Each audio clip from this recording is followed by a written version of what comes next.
Bueno, pues llegamos al final de la Pascua, ¿eh?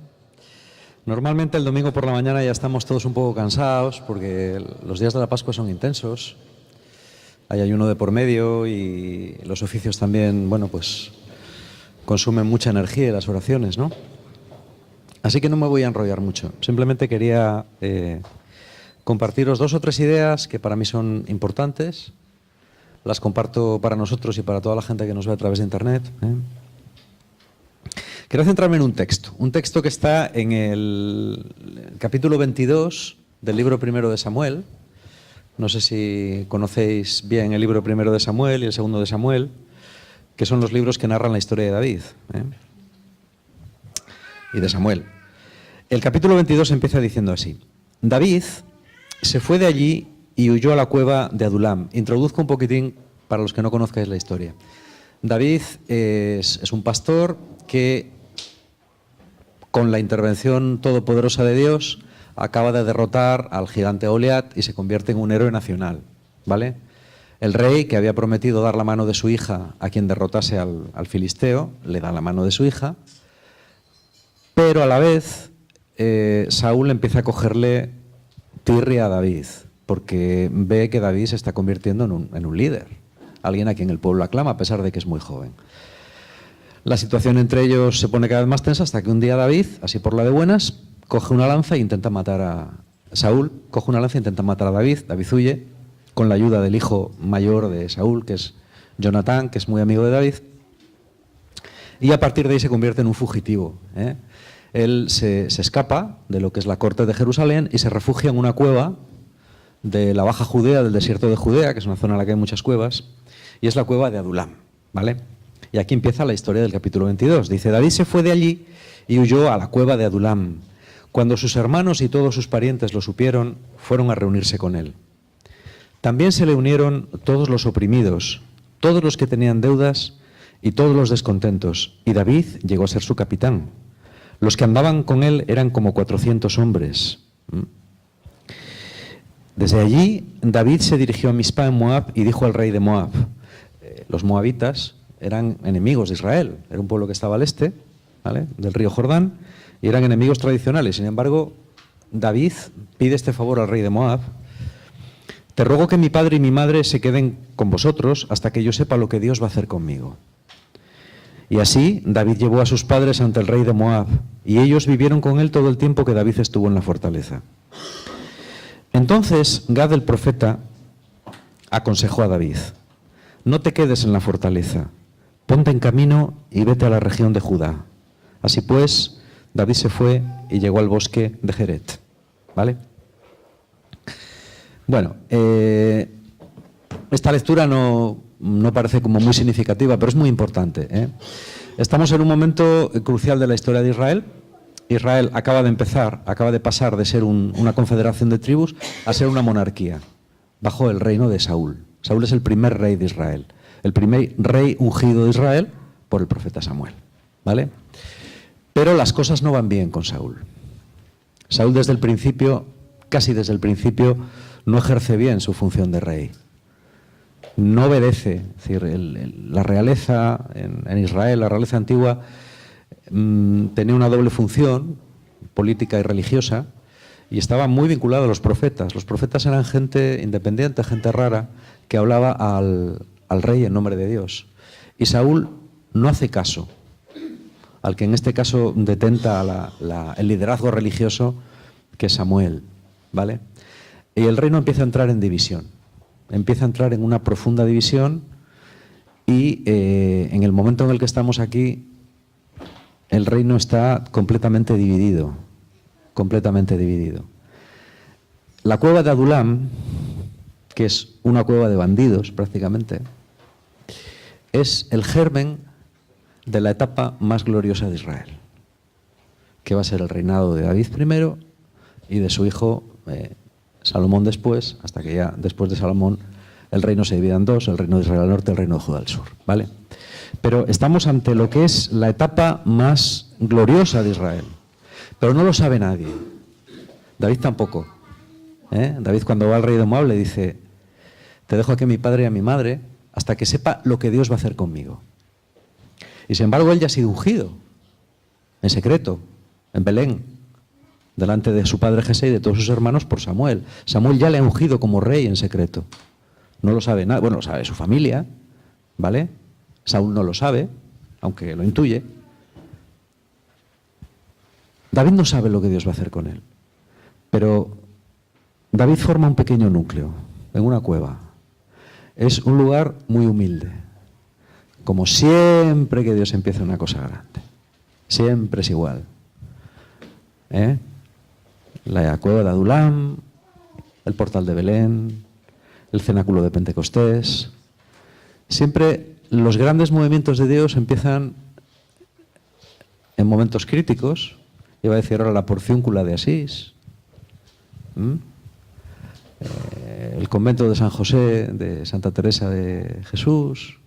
Sitios muy pequeños, sitios muy humildes, sitios muy marginales, con gente muy pequeña, con gente muy humilde y con gente muy marginal. ¿Vale? Es como una especie de constante. Si recorremos toda la historia de salvación, siempre nos encontramos con lo mismo, ¿no? ¿Por qué he escogido esta palabra hoy, Domingo de Resurrección? Bueno, pues el viernes dediqué una parte del viernes a leer, y estuve leyendo, bueno, pues, distintos artículos de teología en distintas páginas web. Generalmente visito 4 o 5 páginas web de todos los signos, y al final, cuando estuve bastante rato leyendo, y al final me puse a orar, ¿no? Y estaba con una sensación, con una mala sensación. Lo que había leído me había dejado bastante... Había leído una página, concretamente un artículo, que sin mencionarlo, un artículo publicado en una página católica, sin mencionarlo, era un ataque al Papa Francisco, vamos, en la línea de flotación. Un ataque directo, sin mencionarlo, pero bueno, cualquiera que sepa un poco de qué va el rollo sabe por qué se escribe y a quién, por parte de un catedrático de una universidad española, catedrático de, creo que es de teología dogmática o de liturgia, no sé, ¿vale? Y te quedas con esa sensación porque, a ver, yo soy consciente de que hay una división que atraviesa la Iglesia, de la misma manera que hay una división muy fuerte que atraviesa este país, ¿no? De eso ya hemos hablado más veces. Estamos en una época convulsa. Una época convulsa no solamente se da aquí, se da en otros países, ¿no? En España se da de una manera particular, pero la Iglesia está dividida. Hay 2 sectores claramente, bueno, pues que entienden la fe cristiana de maneras diferentes. Y en medio hay una indiferencia que se hace cada vez mayor alrededor de la Iglesia. Una indiferencia, cuando no agresividad, hacia todo aquello que significa el cristianismo y las raíces cristianas de España, ¿vale? Y yo relacionaba todo esto con la cueva de Adulam y relacionaba esto con nosotros también, con nuestra propia comunidad y con la vocación que nosotros tenemos. Yo no sé cuál va a ser el futuro, pero sé que estamos en un momento de encrucijada. Estamos en un momento crítico. Hay veces que pasa un siglo, pasa 2 siglos y, bueno, por ejemplo, en la historia, pues los últimos, hasta los años 60 prácticamente, pues los últimos 400 años, la Iglesia ha funcionado sin altibajos. Crisis siempre las hay, problemas siempre los hay, pero había una manera de hacer las cosas, una manera de entender las cosas, una manera de vivir la fe que era sin altibajos, prácticamente igual, sin grandes cambios.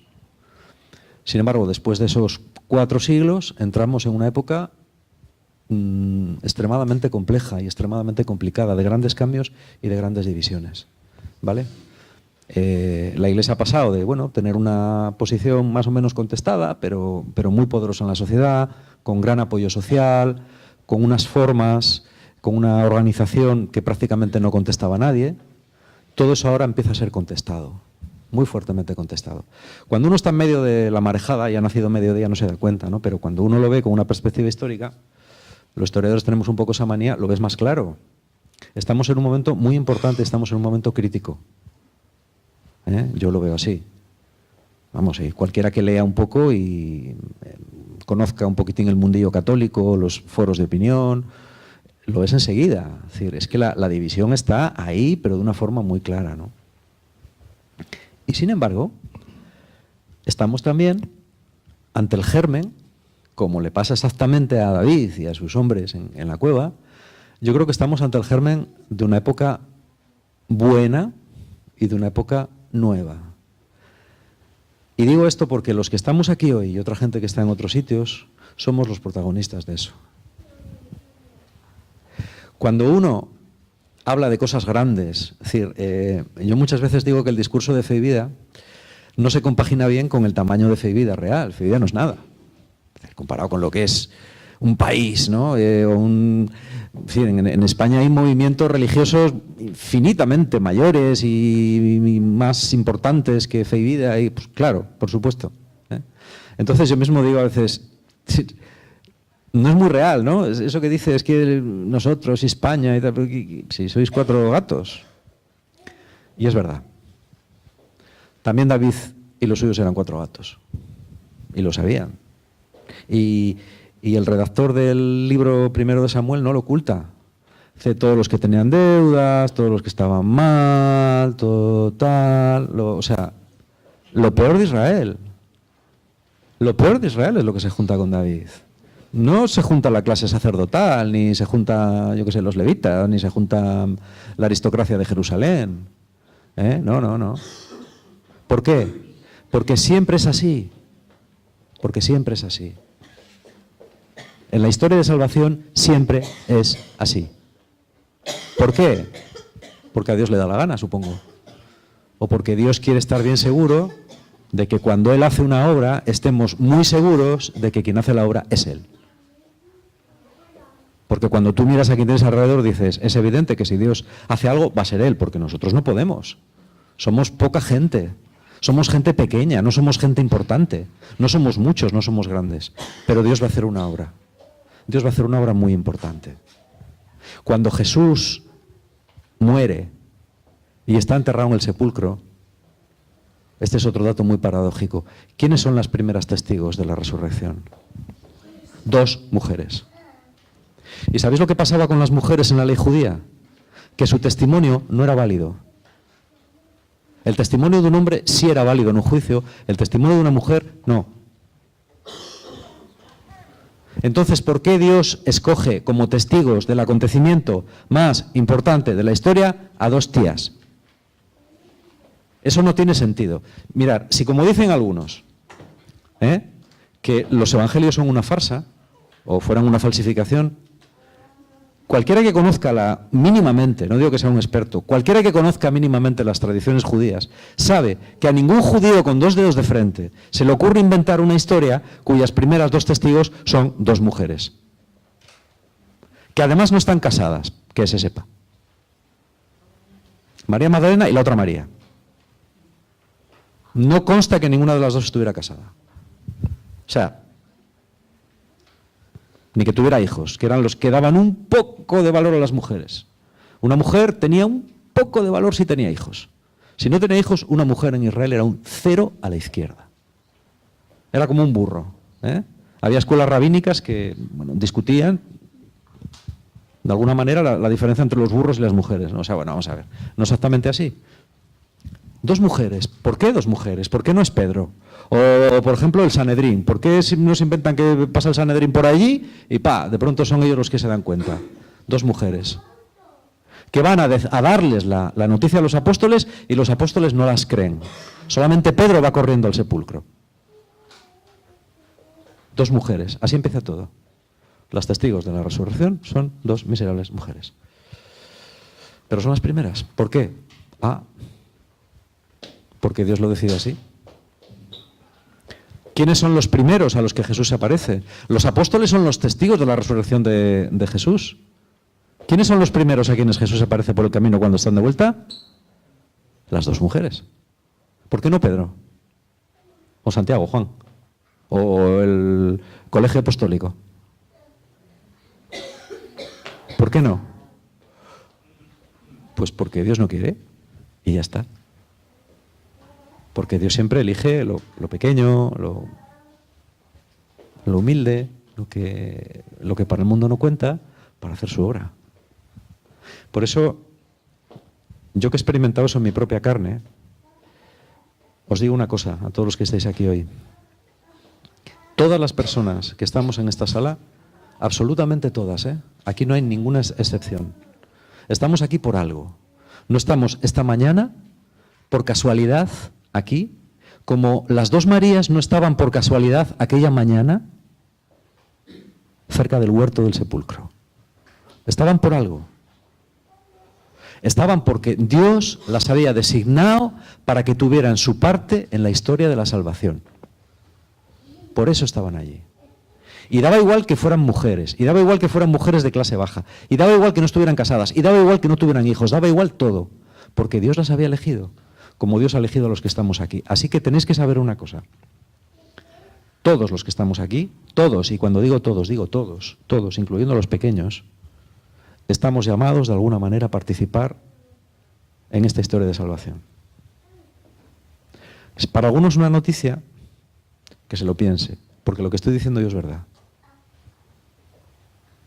Y alguien puede decir, ¿cómo? Yo, pobre de mí, si yo no soy nadie, es que yo no veo, es que yo no entiendo, es que tal, es que...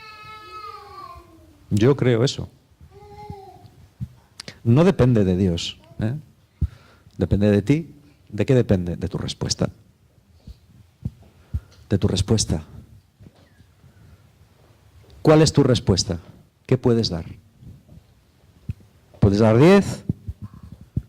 La parábola del sembrador, que es una parábola arquetípica del discipulado, dice, y hubo tierra buena que hubo semilla que cayó en tierra buena y dio fruto. Unos dieron 10, otros dieron, que sea, 20, otros dieron 100, pero todos dieron algo. ¿Cuánto vas a dar tú? ¿10? ¿20? ¿100? ¿Tú puedes dar algo? Puedes dar algo. ¿Por qué? Porque tú estás llamado a formar parte de esta historia de la salvación. ¿Vale? La labor de Fe y Vida, la visión de Fe y Vida es estar en la mitad, en el medio de las dos mitades que separan la Iglesia. Esto para mí es más claro que ahora hay luz de sol. Estar en mitad. Estar con los que respetan el dogma y la tradición de la Iglesia y estar con los que entienden que las formas de la Iglesia, que la manera de relacionarse, que la manera de concebir la eclesiología, que la manera de concebir la narrativa cristiana tiene que cambiar.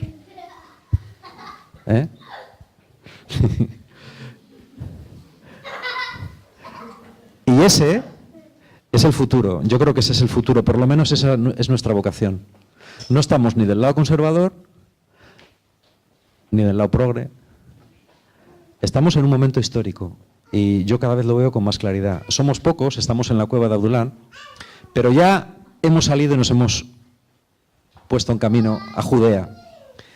Cuando yo leía esta lectura hace, no sé, una semana o así, en mi Biblia de Jerusalén Grande tenía puesto al margen, es curioso, ¿no? Tenía este texto subrayado y no pensaba hablar de él, o sea, no tuvo nada que ver. Tenía este texto subrayado y tenía al margen una nota que ponía profecía dada por Sergio Canales en 2013. Sergio Canales me dijo a mí, orando por mí, me dijo, sal de la cueva de Adulam. Yo dije, ¿de qué cueva? No, yo no sabía, no me acordaba de qué cueva era, ¿no? Sal de la cueva, es que además él habla así, sal de la cueva de Adulam y vete a no sé dónde. A ver, ¿de qué me estás hablando? Y lo apunté y dije, ostras, ya no me acordaba, me había olvidado. Pero después, esta semana bueno, estoy leyendo un libro también, una biografía de un pastor, que habla de este texto también, y lo he ido hilando todo esta semana, ¿no? Y dije, vaya, o sea, ¿qué es esto? Vale. En el mover de Dios, y termino ya con esto, en el mover de Dios cada persona ocupa un lugar, siempre es así. Y ocupa un lugar con una lógica que no es la lógica humana. En la lógica humana hay lugares que parecen muy brillantes, muy influyentes, y otros que parecen más humildes, que parecen que no cuentan nada, pero en la lógica de Dios no es así. Entonces, cada uno tiene que saber en qué lugar Dios le quiere y qué es lo que tiene que hacer. Porque lo que Dios va a hacer solamente depende de tu generosidad, no de tus capacidades. De tu generosidad, no de tus capacidades. Y conseguirás aquello que esperes. A mí me gusta mucho una frase de Santa Teresa, creo que es Santa Teresa, que dice: esperanza de Dios tanto alcanza cuanto espera. Tanto alcanza cuanto espera. Cuanto más esperes, más alcanzarás. Yo creo que solamente hay un aspecto en la vida en la que la ambición está total y plenamente justificada y de acuerdo con el orden de Dios, y es el reino de Dios. Por eso dice Jesús que a los violentos no en el sentido de los que van pegando tortas por ahí, sino a los esforzados, a los decididos, a los que ponen toda la carne en el asador, esos son los que conquistan el reino. Los que se quedan en la cueva no.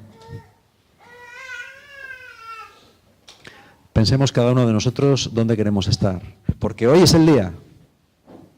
Hoy es el día. No hay mejor día en todo el año que hoy para plantearse esto. Porque hoy empieza la esperanza, la gran esperanza de Israel, que es la resurrección del Mesías, la victoria del Mesías. Ya todo lo malo quedó atrás y ahora empieza la conquista, que no va a ser fácil, pero después de la resurrección de Jesús ya todas las batallas están ganadas. La victoria ya es segura. Lo único que tenemos que decidir es qué tanto de la victoria nos vamos a apuntar. Y eso lo decidimos entregando nuestra vida. Amén. Pues amén.